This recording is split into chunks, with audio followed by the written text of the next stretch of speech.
Magandang araw mga kaibigan. Bigyan natin ng reaction, opinion itong post ng Masang Pilipino. Title, Senator Joel Villanueva nangakong hindi kakalas sa majority block ng Senado.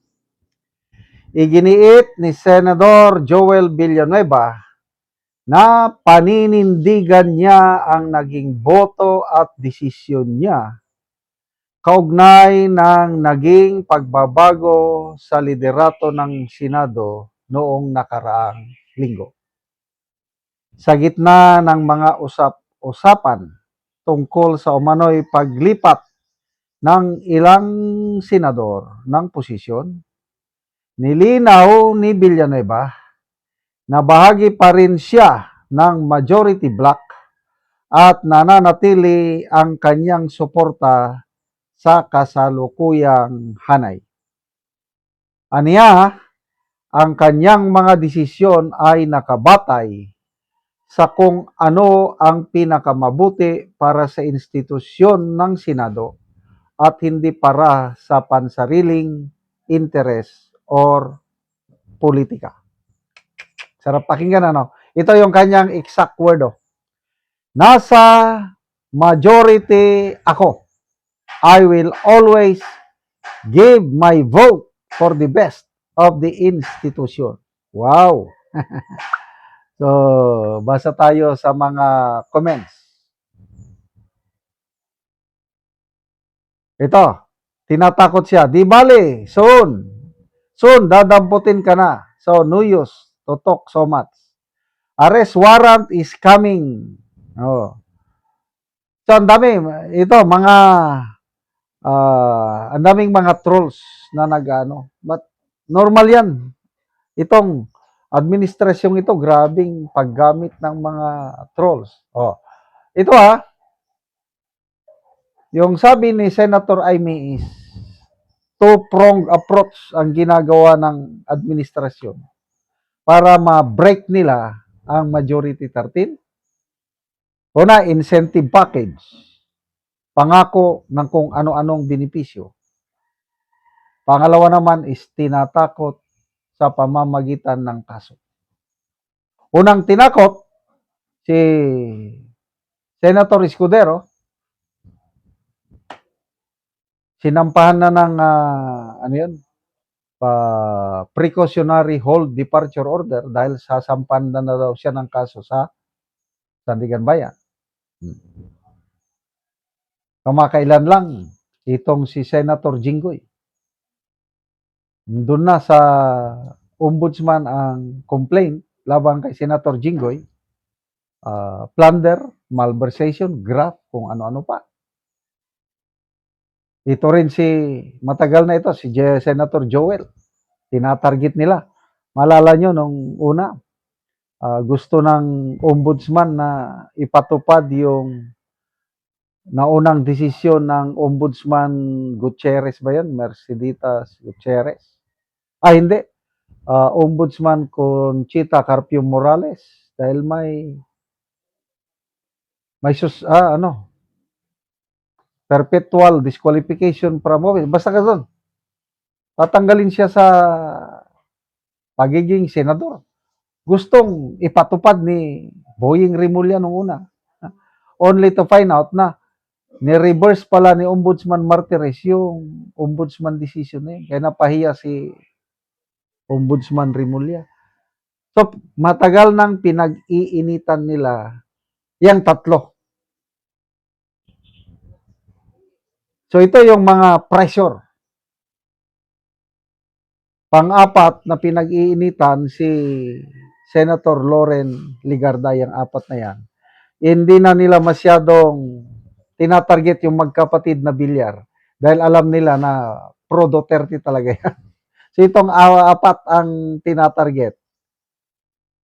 So, it's good na nagsalita na si Senator Villanueva na hindi siya aalis sa majority.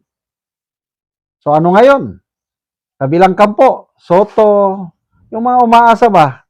Soto, Lacson, Erwin Tulfo, yan ang mga nagsasalita na pwede pa daw eh. So, to me, parang nabuhusan sila ng malamig na tubig o parang sinampal ng malakas na hangin. So, wala na. Di nila kaya si Villanueva na palipatin. Lalo si Loren Ligarda. Ano na yan eh. Patapon na yan dahil sa kanyang anak. Dahil ang anak niya is lumaban na sa administrasyong ito. No turning back si Senator Loren Ligarda sa tingin ko. So, dito na lang sa dalawa. Escudero and Jinggoy. Si Jinggoy, veterano na yan. What I mean with veterano, nasanay na yan sa mga, nakulong na yan eh. Panahon ni Aquino, nasampahan ng kaso, nakulong.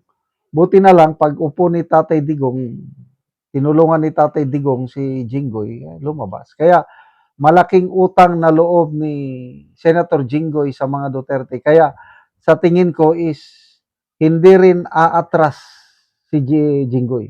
So, isa na lang, naiwan. Escudero na lang, but wala. Maro yan si Escudero. Hindi siya nagpapahawak ng liig. Oh. Makita nyo nung 2024 ba yon? Nung bigla nilang inalis si Senator Zubiri as Senate President kasi gusto nila ng charter change. Inilagay nila si Escudero. Oh, ano? Nag-move on ba yung proposal nila ng charter change? Hindi. Kasi hindi nila kaya si Escudero. May sariling paninindigan. Kaya palagay ko wala na. Kung sa ano pa unsinkable. Kung barko pa ang unsinkable aircraft carrier, yung Brave 13. Para bang isla. Mayroong isla diyan sa Manila Bay, nakalimutan ko yung pangalan. Isla na nilagyan nila ng pinortify ng mga Amerikano, nilagyan nila ng mga kanyon all over. So para siyang barko na gwardiya ng Manila Bay. Any intruder, kalaban na papasok sa Manila Bay, doon sila babanatan yung isla na yan. Nakalimutan ko na yung pangalan. An unsinkable fortress or ship. Ganyan din. Ang illustration ko itong Brave 13, hindi na yan magigiba. Salamat po, Senator Joel Villanueva. Salamat mga kaibigan sa inyong pagsubaybay sa channel na ito. Malaking tulong nyo sa Tribong Talandig dahil ang sweldo natin na namimigay tayo ng libreng yero at pako para itong tribong ito is makapagpatayo ng mas maayos na tirahan. Panoorin niyo ang video na ito. Nako sa balay sa natabangan namo og yero. So mo na ni ang itsura sa iyang atop. Mga dagko na gyud og buslot. So mo na gyud ni tungod sa kakaraan na sa iyang yero. Inani na gyud nagkabangag-bangag na.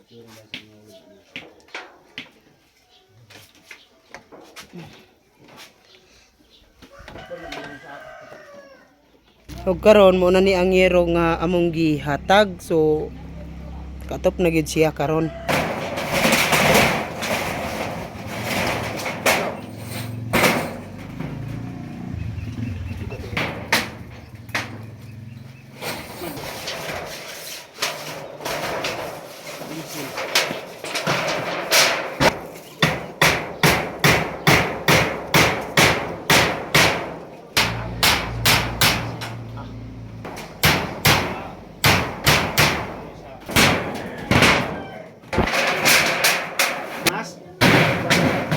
O karon humana gyud sa pag-atop ang ginatabang nga yero. So makita gyud nato nga nakatop na sila sa ilang bag-o nga balay. Oo, sa nagtabag og inrewa. Adjust tabang di gyud ko ato.